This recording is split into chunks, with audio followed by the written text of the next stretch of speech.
En septembre 2015, Saturne est passé en Sagittaire, donc sur l'axe Gémeaux-Sagittaire, qui est l'axe qui introduit la période solsticiale. Et la période solsticiale est une période de séparation, comme je l'ai déjà dit plusieurs fois, séparation, et ça produit, quelques mois plus tard, le Brexit.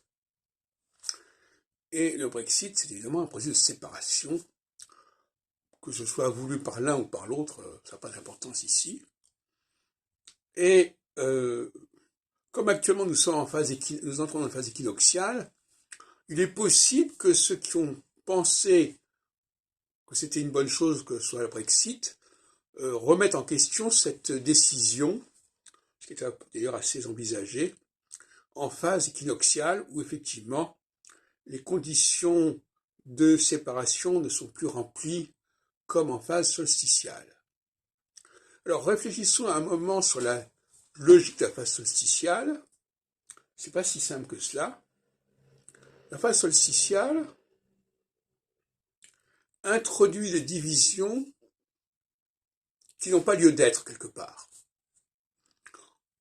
Des frontières, des distinctions de toutes sortes, qui vont complexifier considérablement la réalité humaine de la planète, de l'humanité. Et précisément, la phase équinoxiale vise à évacuer toutes ces constructions, tous ces échafaudages propres à la phase solsticiale. Et donc, en phase solsticiale, vont prévaloir des considérations culturelles, historiques, qui n'ont qu'une valeur très relative et qui vont être balayées par la phase équinoxiale. Et de ce point de vue-là, il faut reconnaître que la crise ukrainienne, sous cet angle-là, mérite d'être repensée, parce que, qu'on le veuille ou non, la frontière entre l'Ukraine et la Russie est quelque chose de complètement artificiel. Et cette espèce de culte de la frontière construite par les hommes de façon complètement arbitraire, c'est propre à la phase solsticiale qui est en train de se terminer maintenant.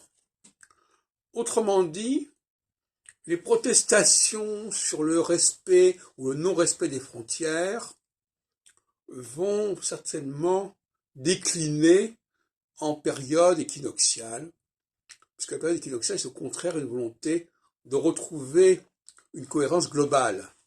Alors ça a donné lieu à des choses assez étonnantes. Par exemple,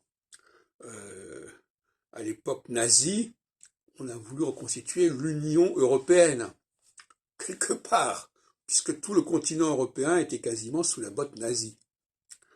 Dans les années 50, enfin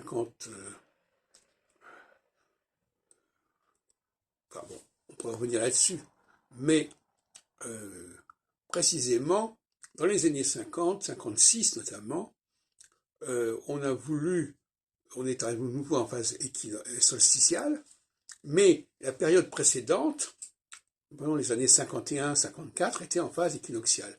Et c'est là que s'est constituée véritablement la communauté européenne, le projet de communauté de défense, et puis surtout la CECA, la communauté charbon-acier.